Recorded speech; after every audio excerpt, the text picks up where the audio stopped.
Пред неколку дена собственикот на овој дом во селото Камјанка се вратил да си ја исчисти градината и да си ја поправи куќата.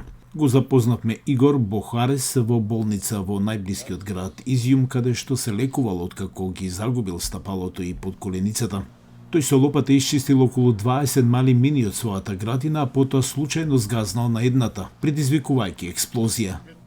Огород мы перебили, посадили. Повторно ја засадивме градината и се беше во ред, но сакав да исчистам повеќе области надвор од градината. Направив еден погрешен чекор и згазнав на мина. Бохорас вели дека кога погледнал надолу видел дека му го нема стопалото. Некогаш внимателно уреденото село Камјанка сега е обрасната во грмушки и трева. Речиси секој дом овде уништен во битките минатата есен, бидејќи Украина поврати голем дел од регионот по повеќе од 6 месеци руска окупација. Сега само десетина жители од повеќе од 1100 се без струја, газ или вода.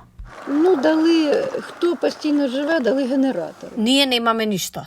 На луѓето што останаа овде им беа дадени генератори, но им треба гориво и тоа е скапо. На периферијата на селото експертите за деактивирање на мините ги расчистуваат патеките за работниците да можат да ја вратат електричната енергија и другата инфраструктура.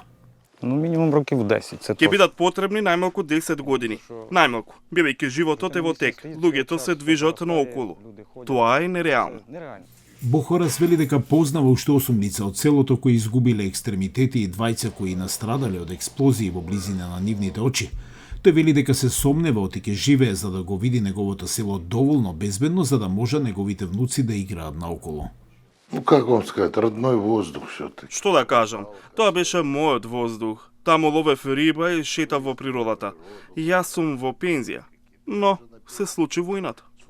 Украина сега се бори за враќање на други области под контрола на Русија, додека нејзината пролетна контраофанзива се движи кон летото.